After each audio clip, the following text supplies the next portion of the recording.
Muy bien. Pues vamos a empezar a hablar del tema de la interfaz urbano-forestal.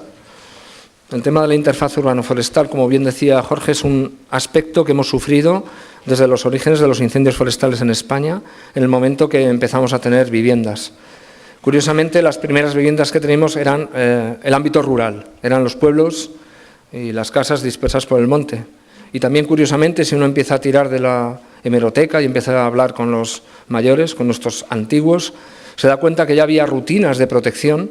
De hecho, hemos hablado en el foro de Facebook, cómo los pueblos en algunos lugares de España, en particular en Asturias, pues existían lo que se llama las estafeiras, ¿no? Todo el pueblo iba a limpiar las parcelas y los lugares comunes de los pueblos donde había pues maleza y demás para mantener el pueblo limpio y protegido de los incendios. Exactamente igual, había campos de cultivo que en un momento dado se les pegaba fuego y hacías un ensanche y no permitías que el fuego llegara hasta las viviendas. Uno se da cuenta que la interfaz viene de muy atrás, pero había una sensación, unas rutinas adquiridas desde hace mucho tiempo de protección frente al fuego. Con lo que hemos perdido eso, hemos perdido esa sensación de estar viviendo en un paisaje, bien por los desarrollos urbanísticos que estamos haciendo, que ya no es un pueblo sino una urbanización, bien porque la población no está ligada al paisaje. Llega al paisaje a disfrutar de él, lo exige todo, pero no se liga con él para autoprotegerse. ¿Por qué es importante autoprotegerse? Lo hemos visto, lo hemos sufrido. Aquí en Valencia hemos tenido incendios muy grandes, de los que nos hablarán nuestros compañeros, particularmente Raúl, en el que no podemos esperar que haya un camión de bomberos detrás de cada vivienda, protegiéndola como en una ciudad. No es así. Tenemos que tener un grado de autoprotección, un grado de integración con el paisaje. Eso no ocurre, con lo que estamos ahora mismo volcando toda esa protección en una respuesta del operativo cuando llega la situación en la que el fuego llama a la puerta de las viviendas. Si fueran una o dos viviendas, podríamos dar esta respuesta. Hoy en día estamos viendo grandes incendios forestales abarcando enormes superficies y afectando a cientos, cuando no miles, de viviendas y personas a la vez. En esa situación no puede haber una respuesta de acuerdo a ello. Con lo que hay un desfase tremendo entre la situación, entre el escenario que se crea y la respuesta. No podemos tampoco pensar en que todos los recursos públicos vayan destinados a proteger especialmente propiedades privadas. De esa manera tan directa, tan desigual, con lo que parece, y sobre todo ahora a raíz de los últimos acontecimientos, especialmente en Israel, que empiezan a unirse las palabras incendio y terrorismo.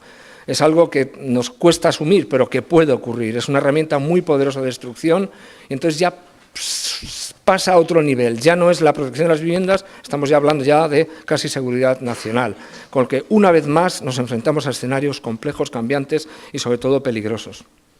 En ese sentido, hicimos una propuesta hace 2 años a la Comisión Europea, a la Dirección General de Protección Civil y Ayuda Humanitaria, para intentar crear un punto de reunión y de intercambio de experiencia en este aspecto de la interfaz urbano-forestal en toda su complejidad. En la prevención, la cartografía del riesgo, en el factor humano, en la operación. Son aspectos que en sí mismos ya son líneas temáticas, ya no es la interfaz, es cada una de ellas por separado. Y así propusimos crear este foro de intercambio que se llama WeWatch.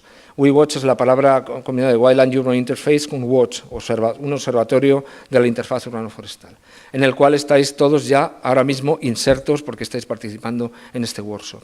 La idea de WeWatch es primero crear y promocionar esta red europea de interés, de preocupación sobre la interfaz urbano-forestal, que además está subiendo de latitud año tras año, porque las campañas se nos hacen más largas y además suben de latitud, identificar cuáles son los actores implicados. Estamos hablando no solo del operativo, administraciones, empresas, centros públicos de investigación, propietarios, promotores inmobiliarios, etc. Es una pléyade de personas que participan en estos escenarios. También capitalizar la experiencia. Es una lástima que uno, cuando va a un fuego de interfaz, ve la complejidad, hace lo que puede, organiza, saca protocolos, reacciona a esa complejidad y se lo lleva a su casa, no lo transmite. a ver, lo transmito a los compañeros, no hay una cadena de transmisión para las siguientes generaciones. Nos hemos propuesto, de alguna manera, capturar esas lecciones aprendidas.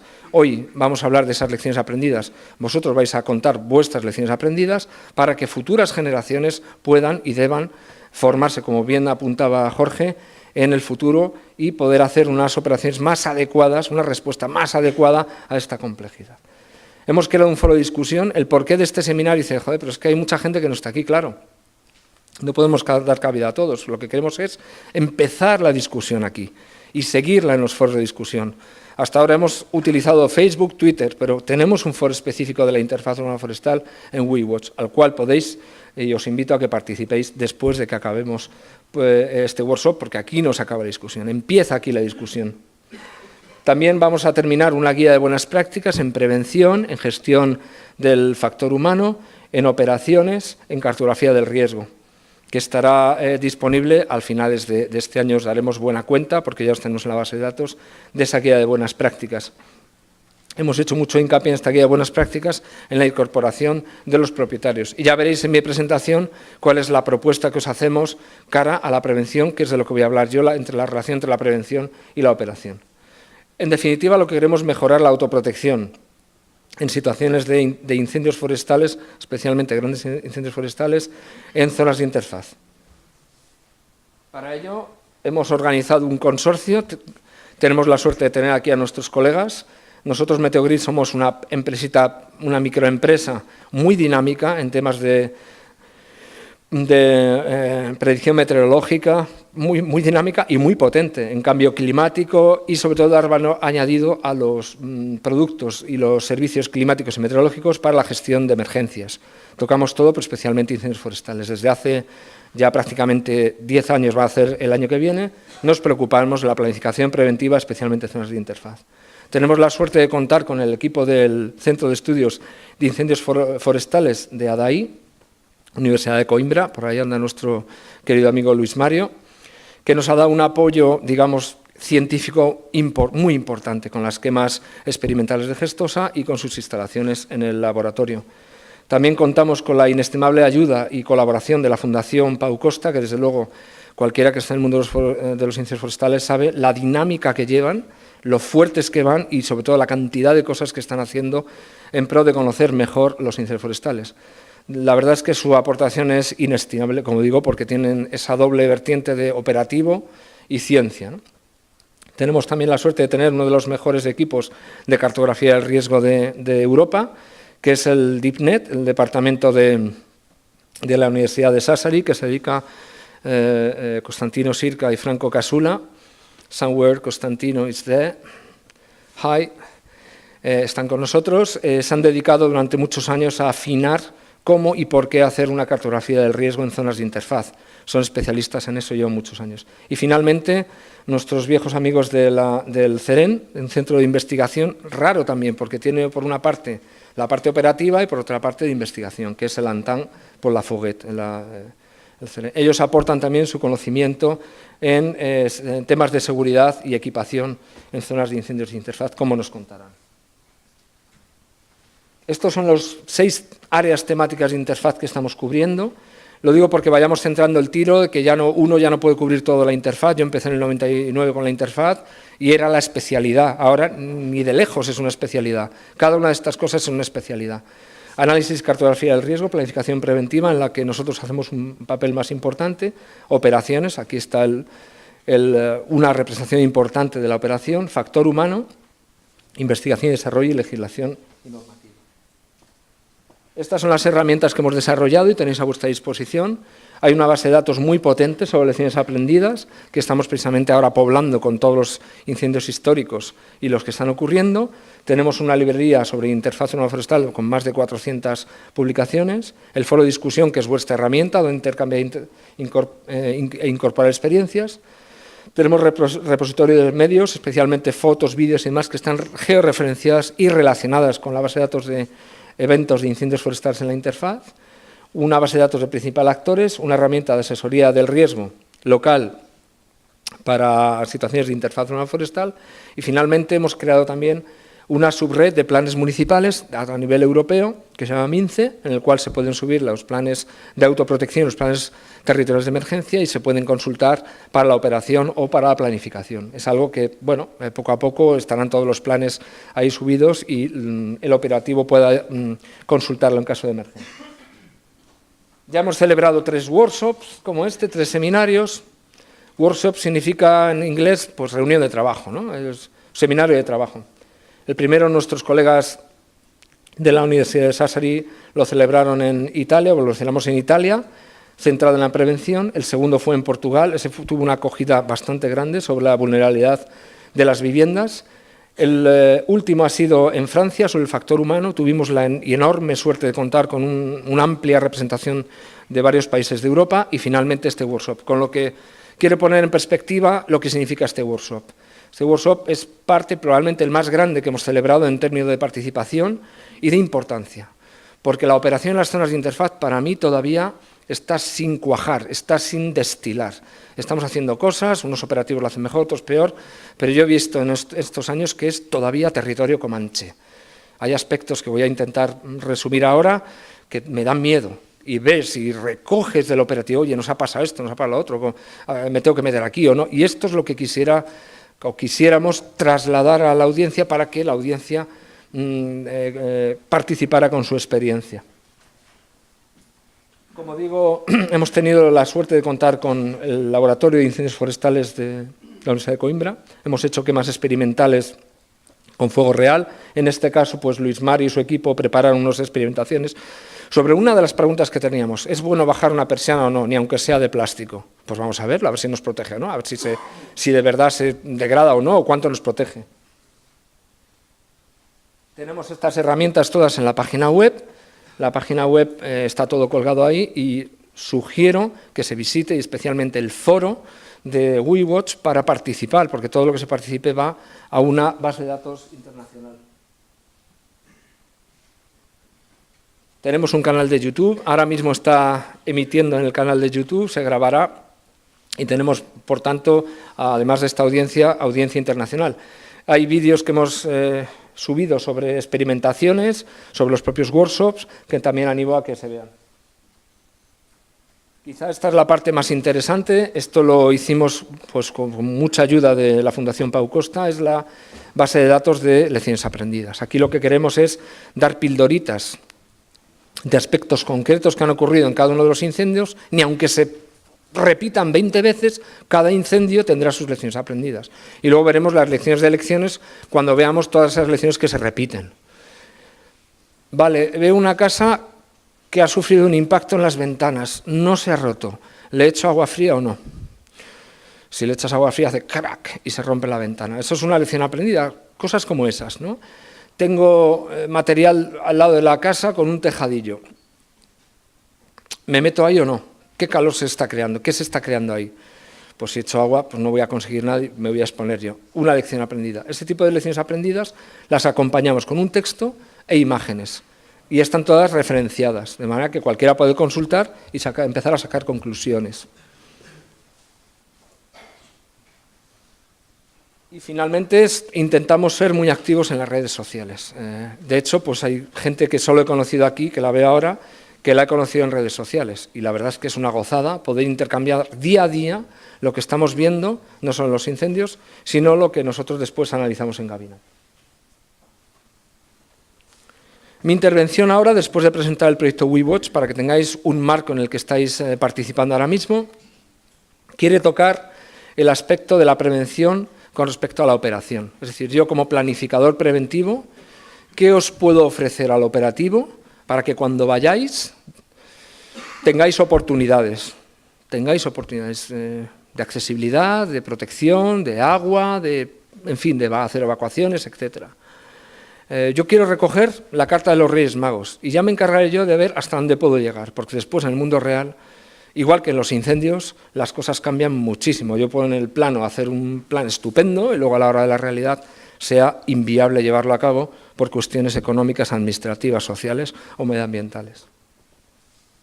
Quisiera traer, entonces, como muy reciente, algunas de las lecciones que hemos aprendido Y ya digo, incidiendo muchísimo en el aspecto de la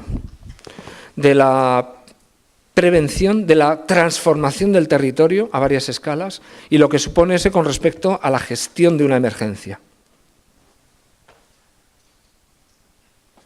Para ello me voy a apoyar en algunos ejemplos, no voy a ir muy en detalle porque tenemos personas que van a hablar aquí más específicamente de estos incendios, pero sí al pasar de puntillas sobre cosas que se repiten. Por eso voy a poner algunas cosas que luego veremos más en detalle en las presentaciones de después. Y traigo aquí a colación los incendios de Carcaixent de este año, de Funchal en Madeira, en Portugal, Benitachell en Alicante y Rognac, Vitrol en Marsella. Insisto, no voy a entrar en detalle, solamente los aspectos de prevención y cómo afectan ellos a la operación. Bueno, ya sabéis lo maniático que soy y cuando algo se me mete en la cabeza no hago más que repetirlo hasta que... Y uno es el tema de las escalas. Al igual que hemos hecho una división en temarios de la interfaz, porque ya no es una especialidad de la interfaz, hemos dividido en varios temas, estamos queriendo dividir en 3 escalas de trabajo para dividir 3 grupos de trabajo. Aquellos que se encargan del paisaje, aquellos que se encargan de la urbanización y aquellos que se encargan de las viviendas y su entorno. Las 3 escalas que hemos llamado macroescala, mesoescala y microescala. Yo no estoy inventando nada, simplemente estoy poniendo una terminología a cosas que ya existían. Algunas de ellas, como las áreas defendibles, están aquí reflejadas. Algunas otras no, y algunas, como la mesoescala, extiende el concepto de área defendible o de franja perimetral. Esto nos ayuda a encasillar un poquito mejor cada una de las problemáticas que estamos viendo y, sobre todo, nos ayuda a encontrar los responsables y cómo cada uno de los responsables se va imbricando con el otro, para finalmente implementar de la manera más eficiente y rápida medidas en la prevención, la transformación del territorio que nos den una oportunidad en la operación. La macroescala es el espacio de lectura del fuego del paisaje, es lo que actualmente se hace en los análisis de los incendios y en la planificación de los puntos estratégicos de gestión, las cumbres, los lugares donde puedo atacar el fuego con más eficacia. En la mesoescala estamos hablando de la urbanización. Para mí es la gran olvidada. La única pieza de mesoescala que tenemos es la faja perimetral, a todas luces, y no solo insuficiente, sino a veces se convierte en una trampa. Y finalmente la microescala es la escala de la vivienda, la escala del propietario, la escala de lo inmediato, la vivienda y el combustible que tengo pegado a la vivienda. Yo daría la vuelta a estas escalas. Desde el punto de prevención, le daría la vuelta. ¿Por qué? Por la atomización. Yo en la macroescala ya tengo capacidad, aquí tenemos excelentes analistas, está por ahí Carlos Ruiz y demás, y hay algunos por ahí más, excelentes analistas del paisaje frente a un incendio forestal. Pero en la microescala está tremendamente atomizada y además es muy heterogénea. Y es la que me da más problemas. ¿Por qué? Porque el fuego en la interfaz tenemos que tener en cuenta que no llega solo por la superficie. Para mí el mayor problema es que el ataque llega por el aire, humo y pavesas. Esa es la que me está creando la situación difícil, no solamente las llamas. Se ha hablado de la incertidumbre de los incendios forestales. Tenemos una certidumbre, que las viviendas están allí atornilladas al territorio. Nosotros vamos buscando una oportunidad de los incendios forestales. En el caso de la interfaz tiene que ser la oportunidad. No puedo mover la urbanización a un sitio seguro, a un sitio que a mí me interesa. Está allí, la tenemos que compartir. Es más, cuando el fuego llega a una interfaz, en una situación de un incendio pequeño, la interfaz es el foco, pero en un incendio grande, un flanco que toca a una interfaz me distorsiona la emergencia, casi me obliga a ir allí, cualquiera que sea la evolución del fuego. Llevar allí medio significa que se me va a escapar el fuego. Tenemos montones de ejemplos. El último nos lo van a contar nuestros colegas de Francia, pero tenemos muchos. El del incendio de Rognac, típico incendio que sale fuerte, flanco derecho, impacta en Vitrolles. Y la cabeza se va a la plana y se va a ir, pero me voy a Vitrolles, al flanco derecho, y se escapa. Con lo que tienen que ser escenarios autodefendibles, pero además que nos reduzcan esa actividad y se conviertan en sectores oportunidad, no sean sectores problema, darle la vuelta a la tortilla. Y ahí estoy intentando yo transformar el territorio. Porque si no, todo va a vuestras mochilas, todo va a, por favor, protege nuestras viviendas. Para fijar concepto sería la macroescala en la que trabajamos en los análisis de los incendios forestales, buscando puntos de oportunidad. La escala de urbanización y su entorno, para mí este es el verdadero reto de la interfaz, desde el punto de vista de transformación del territorio. Y finalmente el alrededor de las viviendas, la microescala. ¿Algunas lecciones aprendidas de la macroescala? Ya he dicho una. Una es que los incendios que corren rápidamente y enseguida impactan en una zona de interfaz, ya sea de cabeza o de flanco, me van a condicionar ese arranque y, por tanto, me van a condicionar la propagación del incendio. Podría poner muchos ejemplos de fuego que arranca de cabeza y un flanco impacta en zona de interfaz. ¡Bum! Se nos van los medios a la interfaz, se nos escapa la cabeza. Ya hemos aprendido de otras conferencias y de otros ponentes que es casi inmediato sectorizar las zonas de interfaz. El interfaz es una cosa, pero el motor del incendio no lo abandones, es otro sector. Otra de las cosas que hemos aprendido, y recojo aquí unas cosas que luego Luis Mario nos contará, es que el interfaz no es solo una zona de fricción. Es lo que traemos desde los primeros estudios que se hicieron de la interfaz con los americanos, los estudios que hemos hecho territoriales en los años 2005-2006. ¿Dónde toca la vegetación a las viviendas? No. En la zona 1 que vemos aquí, esto es el incendio de Funchal, del cual nos hablará después Luis Mario un poco más, tenemos fricción, impacto de la llama con las viviendas, fricción. En la zona 2 hay humo y pavesas, y hay incendios. Y en la zona 3, que es la nueva que a mí me sorprendió este año, es zona urbana. Zona urbana, entonces en la zona urbana, ¿a mí qué me va a afectar el bosque? No, me voy, oye, evacuar, que viene el humo, evacúan, ¿y las ventanas están cerradas? No. Resultado, pavesas, casas destruidas en la zona urbana. Luego, el concepto de interfaz urbano-forestal va más allá de la fricción, más allá del contacto. Es zona de influencia de un incendio, que se extiende 300, 500 o 1 kilómetro más allá. Luego, esa zona de influencia tiene que estar preparada para esa lluvia de pavesas, para ese humo, porque si no va a crear, como ocurrió aquí, un desastre, no solamente la zona de fricción. Una cosa interesante que se ha repetido en Canarias, se repite en Valparaíso, es el efecto costilla. Desde el punto de vista de paisaje, tenemos aquí nuestro geógrafo Emilio de Diego, que es el que hace todos los análisis del territorio en Meteogrid, es poner de manifiesto que cuando yo tengo una urbanización como esto, que es en Funchal, igual, el efecto costilla es que tengo un barranco a cada lado y arriba todavía puedo urbanizar, pero chico, ¿dónde te estás metiendo? Como caigan ahí pavesas y lo que pasa, el fuego se te va a recolocar ladera arriba y te va a crear un desastre. Y esto lo vimos también en Valparaíso. Luego, cuidado con urbanizar en las costillas. ¿Qué ocurre aquí? Según entendí, aquí tenemos un partido político que ha estado durante muchos años, y yo lo que vi, mi percepción personal, es que algunas de las legislaciones y regulaciones se fueron saltando, y al final tienes un monstruo inmanejable. Y esta es una de las cuestiones, la urbanización en zonas donde quizá no habría que construir, no solamente desde incendios. Fijémonos en el nudo de barranco, porque está sometido a avenidas de agua. Para mí lo más estimulante desde el punto de vista de transformación del paisaje es la mesoescala. Es difícil y para mí es lo más interesante de todos. Sueño con ver urbanizaciones que tienen la mesoescala adecuada. Francia va en ese sentido.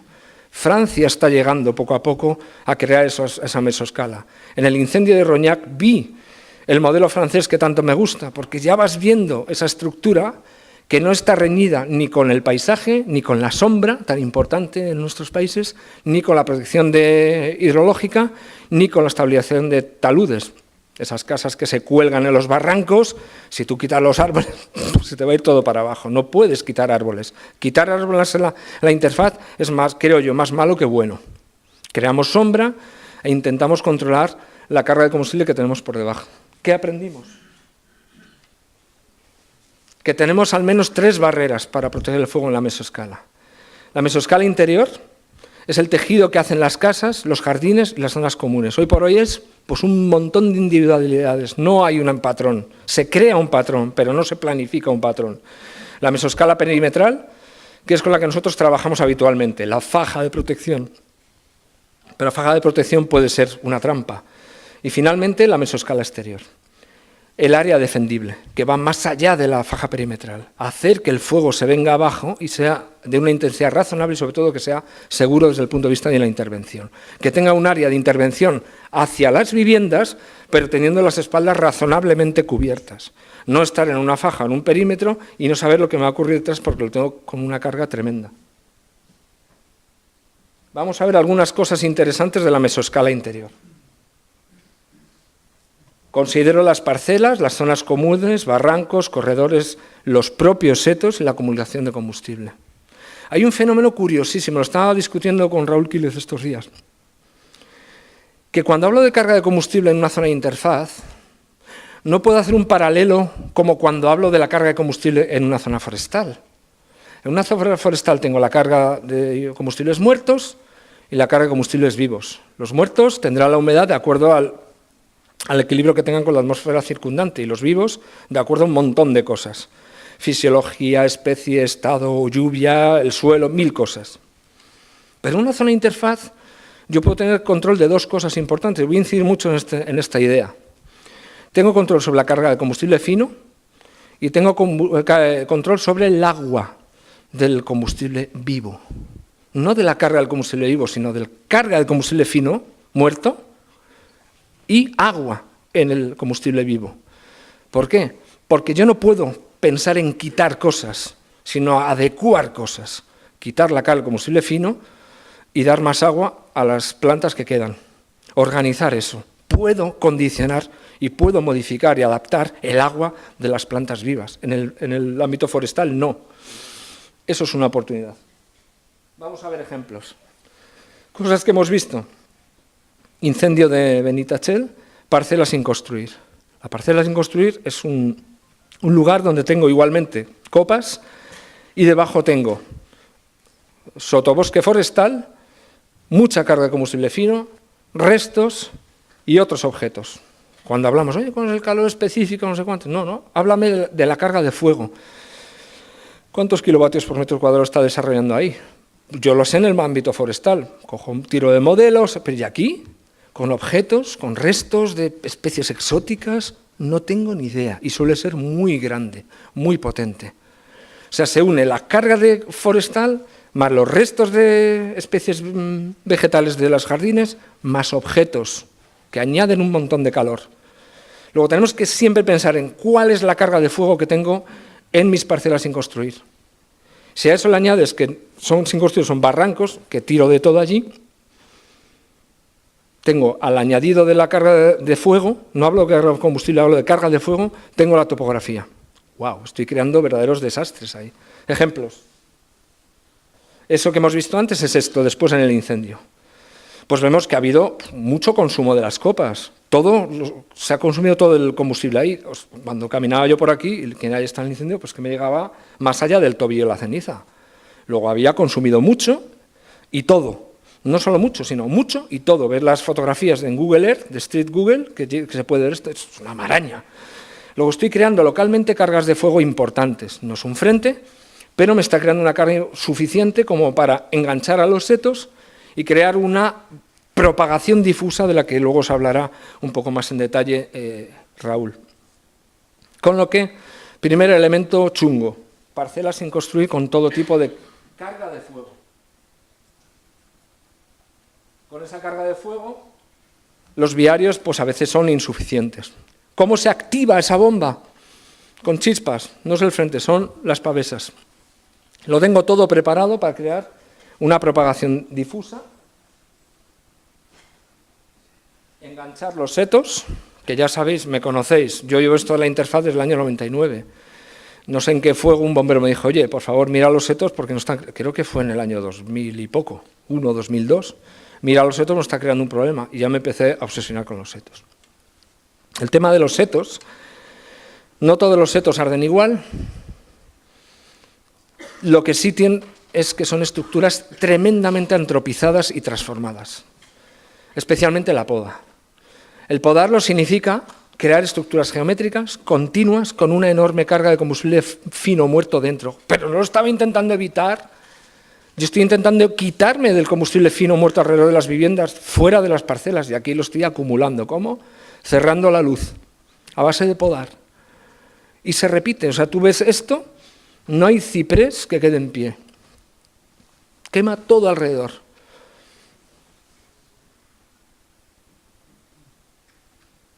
Quema todo alrededor. ¿Y cuál es la idea? Que estoy ligando parcelas sin construir a cipreses. Ciprés me transmite el fuego a una parcela sin construir. Y así voy haciendo una propagación difusa a través de parcelas sin construir y cipreses. Luego hay que ser muy conscientes de dónde está la carga de fuego y por qué. En este caso son los setos. Voy a saltar ahora al incendio de Roñac para poner de manifiesto un aspecto desde el punto de vista de prevención. Ellos, por ley, tienen la obligación de limpiar 50 metros alrededor de cada vivienda. Son parcelas grandes. Muchos limpian, claro. Al tener ese cacho de donuts... ¡Ah, qué bueno! ¿Pero funciona? ¡Oh! Magia. Y láser no tendré, ¿verdad? ¡Sí! Bestial. Gracias, Marcos, eres un crack. Incendio de Roñac, esto es en la zona ya más de la cabeza, el final, Mariñán, en el que vemos que cada parcela tiene alrededor un montón desbrozado porque lo obligan. Fijaros que no quitan árboles, quitan carga por abajo y tienen una estructura como de pradera. Para mí esto es bestial, es genial. Tengo sombra, no tengo carga. Es fenómeno. ¿Qué es lo que ocurre? Que el fuego pasa, pero pasa con menos intensidad. ¿Qué es lo que estoy consiguiendo? Que aquí el fuego se me venga abajo. Hombre, situaciones extremas, en este caso de Mistral, puede ir por las copas, pero en situaciones normales no. Para mí este ejemplo de mesoescala, de este tejido creado a partir de esas donuts grandes, es tremendamente interesante. Es un muy buen punto de partida. Como siempre los franceses abriendo brecha. Nosotros somos unos cracks en incendios, somos los campeones de incendios de interfaz. Ellos van poniendo, la verdad es que son un poquito más bestias a la hora de poner una legislación en marcha, en implantar una legislación, porque lo obligan, pero obligan con multas severas. Quien no haga esto. Luego sí se puede. ¿Qué más cosas vemos? Que cuando creamos una situación de un fuego, estos difusos, con baja carga, tenemos un fuego controlado, lo podemos dejar quemar, que nos limpie. Si es de baja intensidad, déjalo quemar, que nos va haciendo el desbroce. Y otra cosa interesante, aquí, la segunda parte, que era lo del agua de los jardines, sí empieza a tomar protagonismo. Aquí sí es importante el agua de los jardines. Si es un fuego fuerte, pues ya puedes regarlo todo lo que quieras, porque se va a llevar el jardín por delante. Pero si bajo la carga y riego los jardines, no con mucha agua, un goteo, como había muchos jardines con riego de goteo, mantiene verde, sin carga fina, con especies con mucha agua, baja intensidad, da una oportunidad de autoprotección. Yo no digo que no se queme, pero da una oportunidad de autoprotección. Y para mí, por aquí van los tiros. Al empezar con este negocio yo pensaba, pues pelo todo alrededor de las viviendas. Eso no es ni socialmente, ni ecológicamente, ni técnicamente aceptable, por las razones que he dicho. Pero estas cosas sí. Ah, si es que yo las nuevas tecnologías... Gracias. Vale, a ver si me hago con ello. Aquí tenemos un ejemplo. El fuego venía aquí de media intensidad, que tenía algún chamuscado, y esta persona tuvo 1 hora el riego antes de que llegara el fuego, pero sistemáticamente regaba su parcela porque estaba ya sensibilizado frente a los incendios forestales. Tuvimos varios de estos ejemplos, ¿no? Y creó esta especie como de isla verde que dio una oportunidad a su protección y de hecho no le pasó nada. Es curioso porque aquí aparecen otra vez los setos de Arizónica. Por aquí hay una fila de setos, llegan a una construcción, no era una vivienda, y destruyen la vivienda. Luego, todo lo que he conseguido aquí, localmente, no me sirve de nada si vuelvo a tener otra vez lo que yo estoy evitando. Especies inflamables, cargas de fino. En la carga del fino muerto yo no puedo incidir en la humedad, difícilmente, pero en la del vivo sí, con el riego. Algunos otros ejemplos de cómo la mesoescala no solamente es fuego afectando a las viviendas, sino aspectos, por ejemplo, de hidrología, una ladera importante en una vía de evacuación de agua se queda desprovista de vegetación de golpe. Esto es en Funchal, con lo que tenemos un potencial de corrimiento de tierras y arrastre de sedimentos. Luego, no solo hay que pensar en la protección frente a los incendios, sino riesgos hidrológicos. Se han hecho algunos intentos en transformar esa escala, pero ha de ser de una manera coordinada y completa, porque si no, es tirar el dinero. Esto es un trocito que se ha hecho en Collserola, que es para mí una zona pues para estudiar en detalle, porque es muy compleja, socialmente, ecológicamente, y el interfaz es un interfaz muy complejo. Se hacen esfuerzos. En este punto sí que nos da una oportunidad, pero solo es un punto. Y yo no sé hasta qué punto esto protege las viviendas cuando detrás de ello tienes carga de combustible. Has de protegerlo todo. Con lo que ha de ser un esfuerzo conjunto. Hemos visto el caso francés. Los propietarios van creando su propio espacio y entre todos crean un patrón. Ahí es donde quiero llegar. Esa atomización de las responsabilidades, tenerla de manera conjunta para crear un espacio defendible para todos. Y volvemos, o vamos, o llegamos a una de las conclusiones importantes. Sin una sensación de comunidad, ya puedo planificar lo que yo quiera, porque no voy a conseguir nada. Necesito la comunidad, necesito que las personas entiendan que todos se protegen entre todos, que era justamente lo que los antiguos hacían. Todos participaban en las estafeiras, todos limpiaban. Aquí no, aquí es un montón de individualidades. La primera cosa que tenemos que cambiar precisamente es ese concepto. Todos se protegen a todos. No como hemos visto aquí en Benitatxell igual, ya lo veremos, pues que había propietarios que limpiaban cachos delante suyo, vale, bien, pero sigue estando rodeado. Y al lado suyo tiene otro propietario que tiene setos de arizónica, que precisamente ese es el que le ha destruido la vivienda. ¿Qué proponemos entonces? Incorporar a los propietarios en la transformación, crear espacios de diálogo, espacios que se puedan utilizar. Es más fácil y es más sostenible y es más rápido.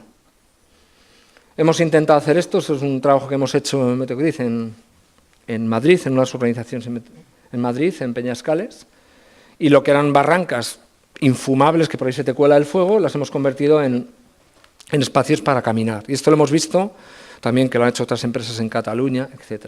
Crear espacios de diálogo para que primero el propietario tome conciencia de dónde vive, que vivir en el monte es una responsabilidad, no solo es qué bonito, es una responsabilidad de autoprotección.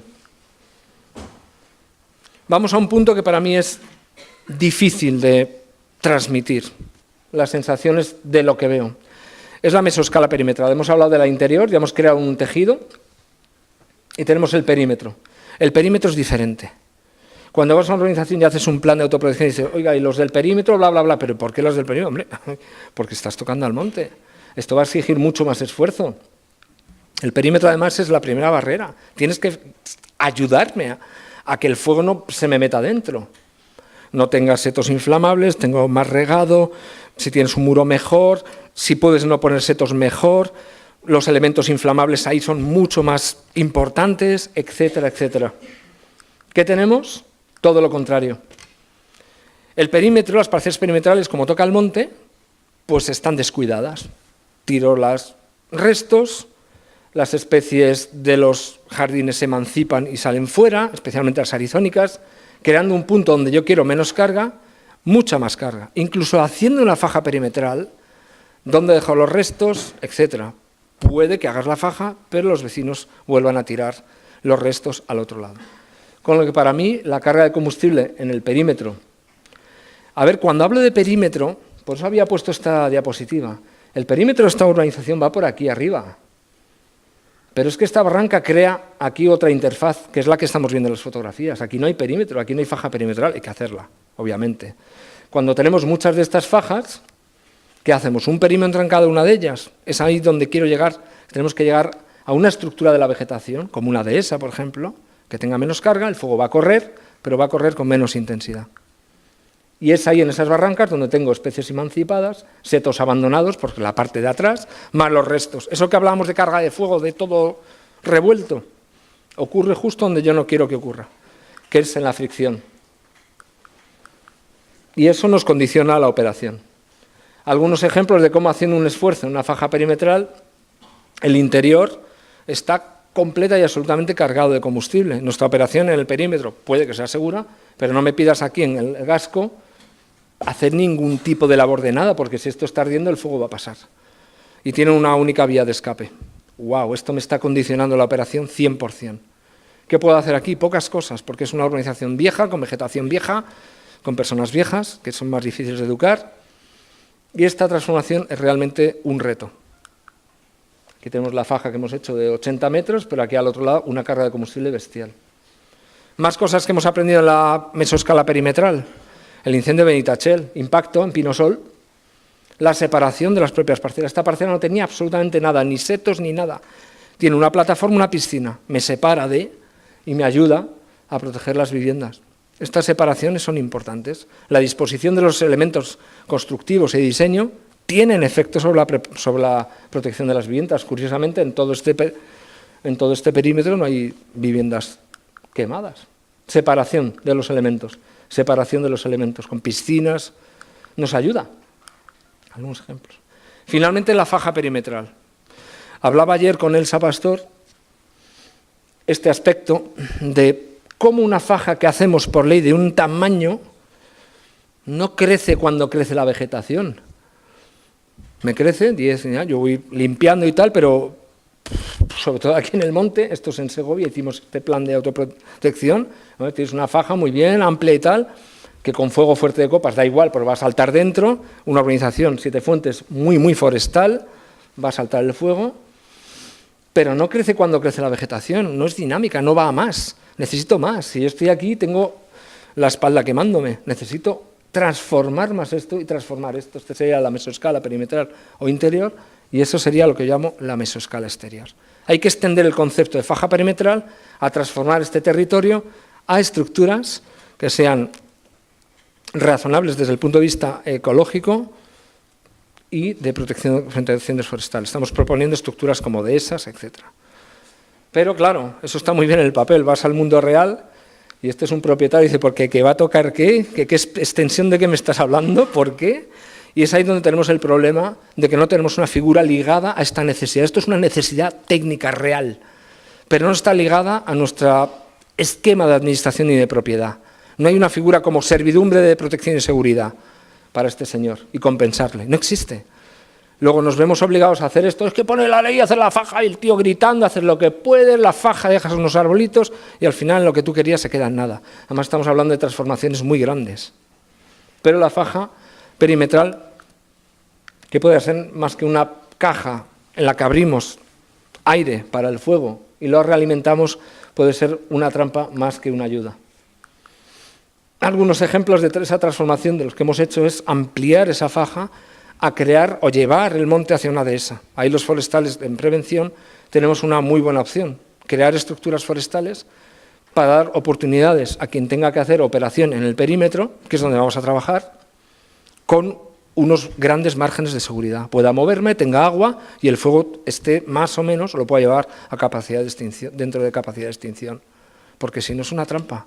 Me estoy obligando a hacer cosas que están más allá de mi seguridad. Especialmente en los viales perimetrales, cuando tenemos viviendas desgajadas de algo que me lo cierra con un vial perimetral, que me da accesibilidad y me da un apoyo para hacer cualquier tipo de operación, estas casas desgajadas no cuentan con esa estructura, están en fricción directa, me obligan más. Yo esto lo prohibiría. Hoy por hoy cada uno puede hacer lo que quiera, pero esto es ampliar muchísimo más la longitud total de fricción de las viviendas y obligarme a hacer una operación por donde no tengo acceso a agua y además tengo carga de combustible. Estas situaciones. Existen estructuras, como veremos, nuestro amigo Fernando Almán nos contará algunas estructuras de apoyo que han de reforzar, no fundamentar la defensa en ello, pero sí reforzar o dar una oportunidad, que es en caso de un incendio, dar una postura de agua, que sería el equivalente a descargas de helicóptero o de avión, pero apoyados siempre en reducción de combustible. De nada te sirve aquí tener, o de poco, una línea de cañones de agua y una faja perimetral cuando aquí no has hecho ningún tipo de transformación. Faltaría además hacer esa transformación de la mesoescala exterior. La mesoescala exterior no tiene gestión. Tenemos la paradoja del fuego en los alrededores de las viviendas incidimos mucho en la extinción, acumulamos combustible. Fijaos lo que ha pasado en Gatlinburg, en Tennessee, acumulación de combustible durante 80 años, pues llega el fuego y lo arrasa.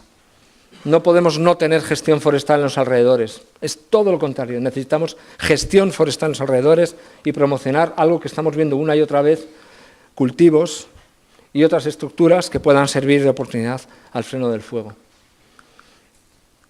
La mesoescala exterior, el problema que tiene es que estamos hablando de muchos cientos de metros. Extender la faja perimetral, 200, 300 metros, es la cantidad de terreno que tenemos que transformar. Es costoso, es difícil, pero nosotros tenemos herramientas para medir esa intensidad de la transformación de la mesoescala en total, en función de la seguridad de los intervinientes, es decir, en función de la radiación que puedas recibir, con el límite de la radiación que puedas recibir, en una operación, en este caso, sobre viviendas. La primera cosa me está diciendo, si tú quieres operar sobre viviendas, has de tener tu espalda cubierta cerca de las viviendas. Por tanto, los jardines es lo primero que te va a preocupar. Empieza por los jardines porque es el que el más efecto va a tener de un jardín sobre otro, incluso de un jardín sobre los propios viarios. Hacerse el análisis de los jardines que tienes sobre los viarios por los que quieres pasar, si este jardín está ardiendo, te está creando un problema. Localmente, un problema.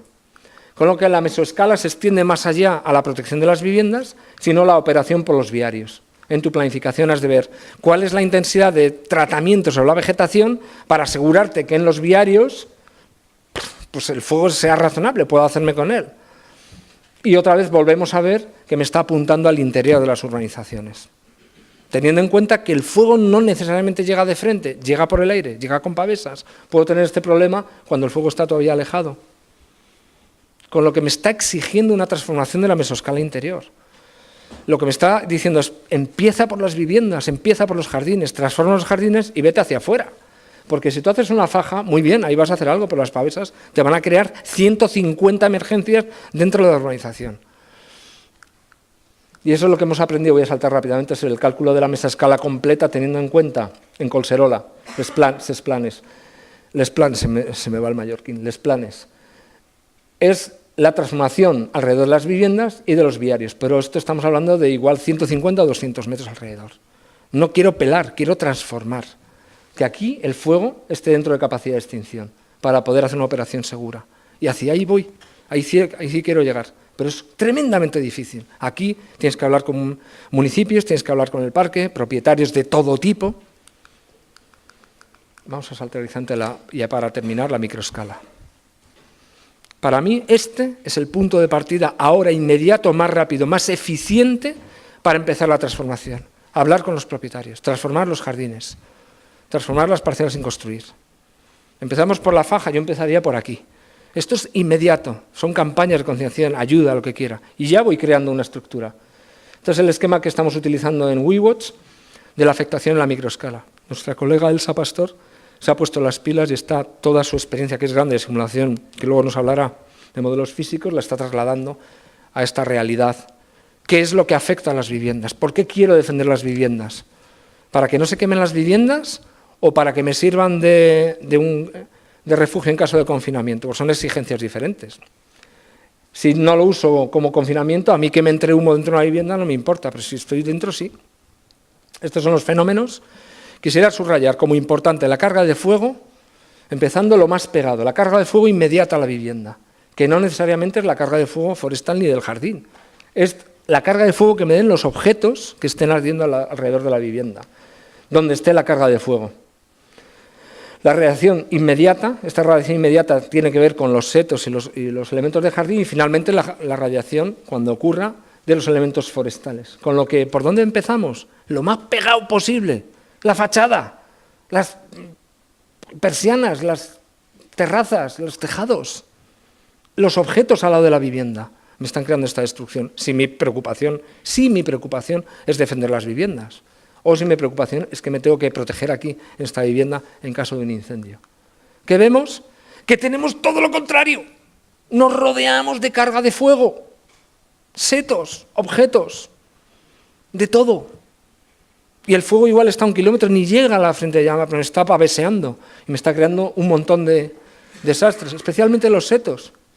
Los setos Tienen un montón de carga de combustible fino muerto. Los podo los dejo abiertos, están sudando, hay mucho volátil por ahí encerrado. Quema todo, especialmente los de ciprés. Os podía poner cientos de ejemplos. Quema todo el ciprés entero, no hay forma de pararlo.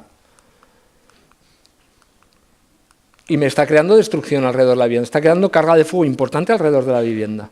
Ya os hablará. Este caso es paradigmático. Esto es precisamente en Pinosol, hablando con este propietario, decía, es que este seto, que no es mío, que es del propietario del otro lado, empezó a arder, me empezó a quemar esta esquina del garaje y se llevó el garaje entero, él y todo lo que había. Y no es mi propiedad. ¿Quién es el responsable del riesgo aquí? ¿El vecino o este? ¿Veis? Otra vez volvemos a hablar de la importancia de la comunidad. ¿Qué recibí yo después de estar 3 días pateando y hablando con montones de vecinos? Quejas. El vecino, y este que no me limpia, y esto lo voy a denunciar, y unos a otros. Pero chico, ¿por qué no llegas a un acuerdo? Hay otros setos que no arden. O arden, pero no propagan tanto.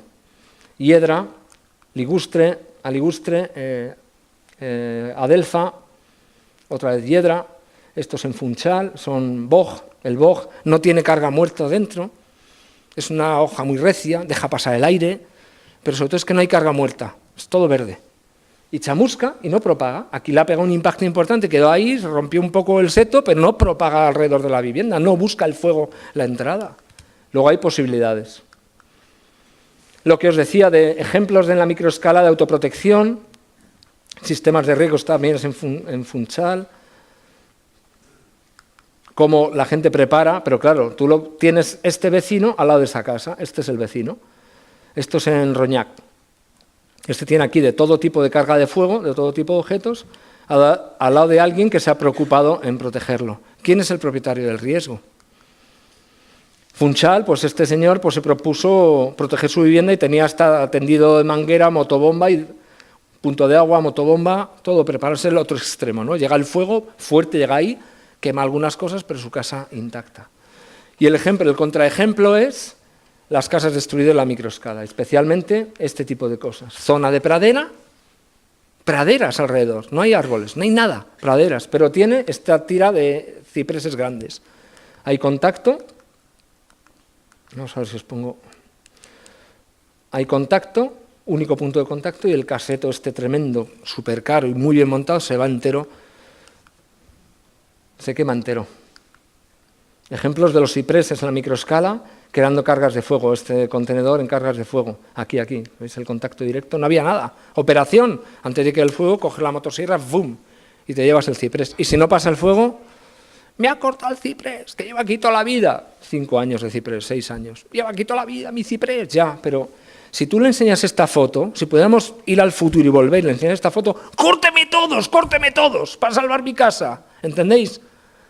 Lo cruel que es que tú cortas este ciprés, salvas la casa y te denuncian por haber cortado un ciprés, una casa también puesta. Tejados que tienen la más mínima entrada y provoca la destrucción. Es decir, lo que quiero decir, la carga de fuego alrededor de una vivienda no necesariamente es forestal y está en el dominio de lo inmediato. El gestor de lo inmediato es el propietario. Tenemos miles de propiedades, no tenemos miles de bomberos. Más ejemplos, ¿no?, de cargas. La foto ha salido en todos los periódicos. Esto lo vamos a ver allí. No había tanta carga forestal, igual quien estuvo allí me lo diría, pero yo lo que vi aquí fue un tejadillo con un montón de objetos. Y esta carga de fuego, la marca en la fachada, es de muchísimas calorías. Casi seguro que no fue por este fuego forestal, sino por esto. ¿Cuál es la percepción del propietario? Que el incendio forestal es verdad que estaba detrás de que esto incendiara, pero en realidad la causa última fue esta carga de fuego, y la carga de fuego no fue forestal. ¿Quién es el propietario del riesgo? ¿Y a quién le estamos pidiendo aquí que haga una intervención con esa carga de fuego? ¿Qué vas a estar ahí? 3 camos echando agua y todos volviéndose locos para salvar la casa. ¿Tiene eso sentido? Ahí es donde quiero llegar.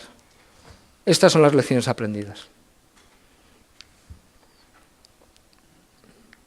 Bien, aquí hay una descarga de combustible, no venía especial, por lo que yo vi de la lectura del fuego allí, no venía especialmente fuego como para provocar esa destrucción allí, ¿no? Tenemos muchos ejemplos igual.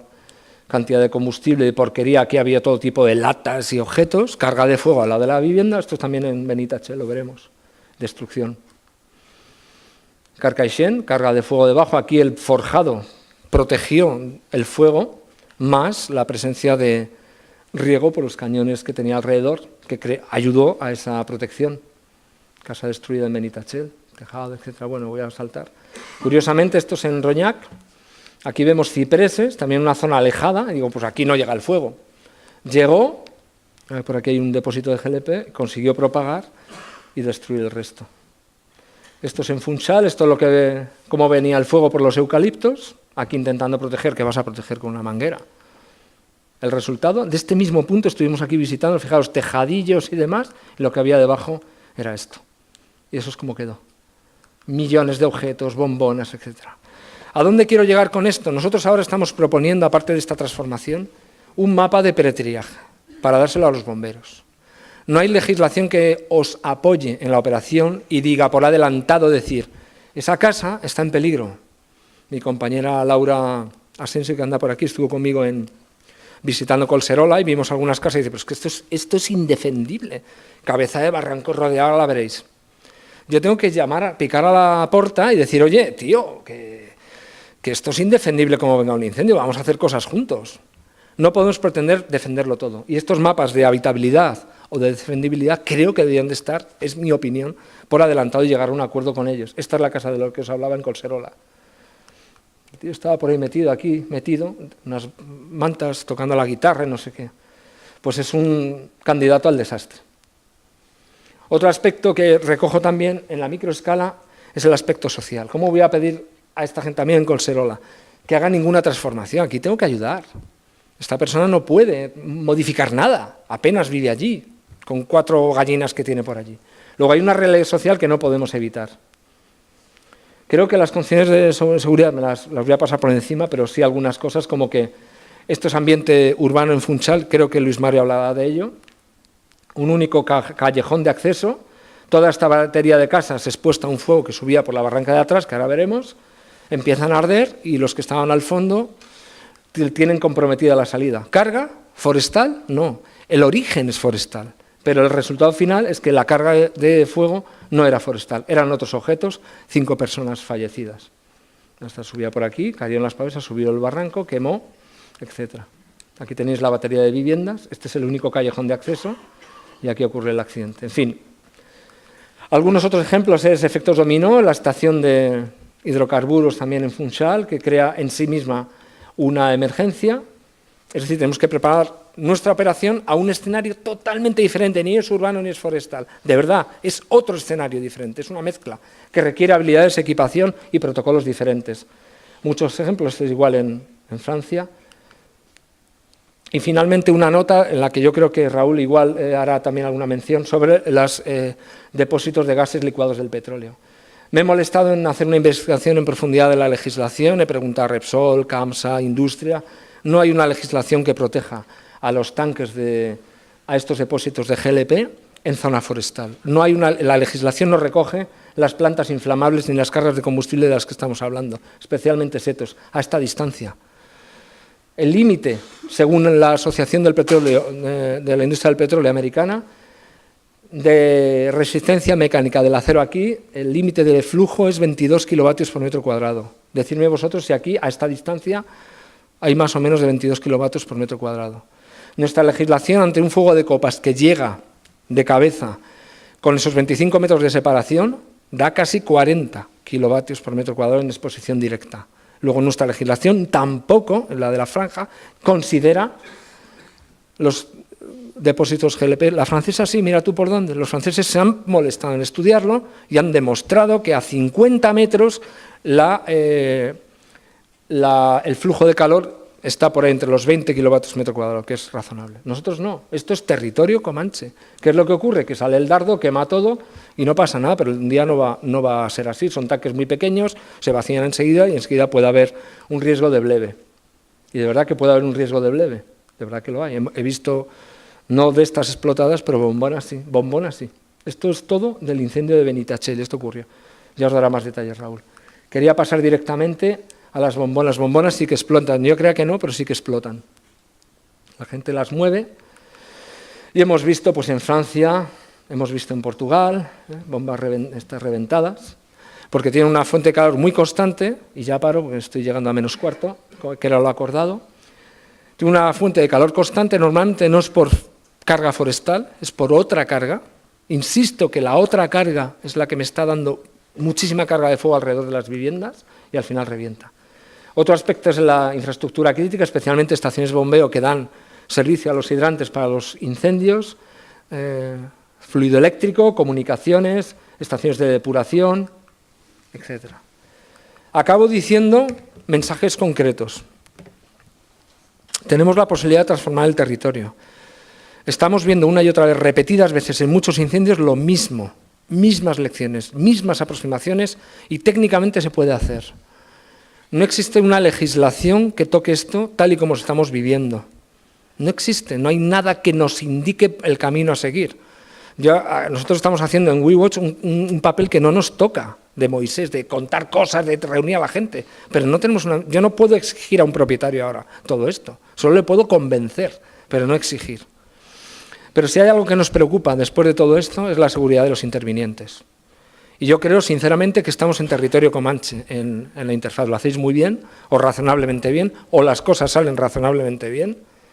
Es decir, no salimos en los periódicos porque ha habido una explosión de GLP, se ha llevado 7 bomberos y 2 casas, esperemos que no ocurra, pero no son formas. Entonces, entre todos, yo considero que tenemos que entre todos subrayar estos aspectos, más los que nos contéis de la operación. Yo, desde luego, voy a intentar transformar el paisaje para que tengáis seguridad en las intervenciones. Y ahora estoy abierto a cualquier, no ahora, pero vamos, a lo largo de este día, a cualquier pregunta, consideración, idea, matización y lo que sea. Muchísimas gracias.